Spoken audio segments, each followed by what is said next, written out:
দু সেকেন্ডে বিজেপিকে পিঁপড়ের মতো টিপ করে মেরে ফেলবো, নন্দীগ্রাম থেকে বিজেপিকে হুঁশিয়ারি প্রাক্তন তৃণমূল রাজ্য সভাপতি জয়া দত্তর।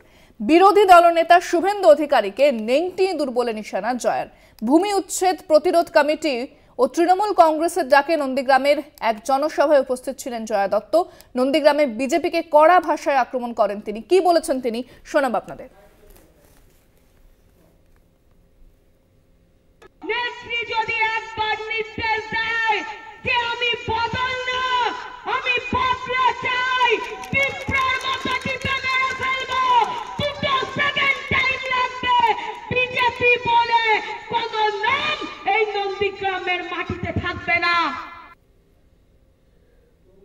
ফোনে রয়েছেন প্রতিনিধি সৌম্যজিৎ চট্টোপাধ্যায়। সৌম্যজিৎ, এর পরে কি প্রতিক্রিয়া দেখা যাচ্ছে জয়া দত্তর এই মন্তব্যের পর? দেখো ইন্দ্রাণী, ইতিমধ্যে কিন্তু নন্দীগ্রামের ভূতার মোড়ে বর্ষতা বিরোধী আন্দোলনের বর্ষপূর্তি উদযাপনে প্রাক্তন টিএমসিপি রাজ্য সভাপতি যে বেনজির ভাষায় শুভেন্দু অধিকারী এবং বিজেপিকে আক্রমণ করেন এবং তিনি বলেন যে শুভেন্দুকে মানুষ চিনেছে মমতা ব্যানার্জির দয়া, এবং 2011 সালের মমতা ব্যানার্জি বলেছিলেন যে বদলা নয় বদল চাই। যদি মুখ্যমন্ত্রী নির্দেশ দেন যে বদলা চাই, তাহলে পিঁপড়ের মতো টিপে মেরে ফেলবো বিজেপিকে, 2 সেকেন্ড সময় লাগবে না, নন্দীগ্রামে বিজেপি বলে কোনো নাম থাকবে।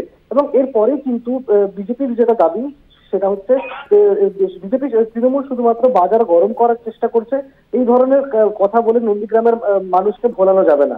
ইন্দ্রাণী, ধন্যবাদ সৌম্যজিৎ। কথা বললাম প্রতিনিধি সৌম্যজিৎ চট্টোপাধ্যায়ের সঙ্গে। আরো একবার শোনাবো আপনাদের ঠিক কি বলেছেন জয়া দত্ত। নেত্রী যদি একবার নির্দেশ দেয় যে আমি বদল না, আমি বদলা চাই, পিঁপড়ার মতো টিপে মেরে ফেলবো, 2 সেকেন্ড টাইম লাগবে। বিজেপি বলে কোন নাম এই নন্দীগ্রামের মাটি